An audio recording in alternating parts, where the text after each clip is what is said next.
আসসালামু আলাইকুম সুপ্রিয় ভিউয়ার্স। তো চলতি পথে একটু থেমে একটু লাল চা পান করলাম। গলার অবস্থা খুবই খারাপ।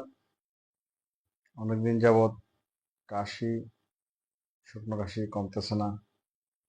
ওষুধ খাই একটু কমে, কিন্তু সিরাপ খাইতে পারি না। তো সিরাপ খাইলে কমে, সিরাপ খেলে আমার সারা শরীরের অবস্থা খুবই খুবই খারাপ হয়ে যায়। তো দোয়া করবেন। চলুন আমরা চলতে থাকি। এক হুজুর আমার আগে আগে যাইতেছেন, দেখা যাক কতটুকু আমরা একসাথে যাই।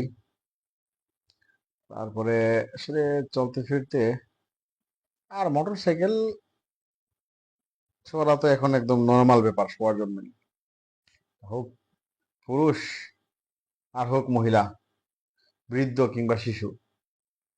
এখন সবাই শুধু তাড়াতাড়ি তাড়াতাড়ি চায়, আর তাড়াতাড়ি যাওয়ার জন্য তারা বাইকটাকেই বেছে নেয়। এই আর কি। যাই হোক, আমরা একটা বাজারের মধ্যে দিয়ে যাইতেছি। এই বাজারের মধ্যে মানে বাজারের মধ্যেও দেখেন গাড়ি পার্ক করা আছে। আহ, চলুন সামনে যাওয়া যাক। এখন আমরা আবার হয়তো এমন জায়গা দিয়ে বের করতেছি, হয়তো না, সামনে আবার নদী পাবো আবার পার হওয়ার জন্য।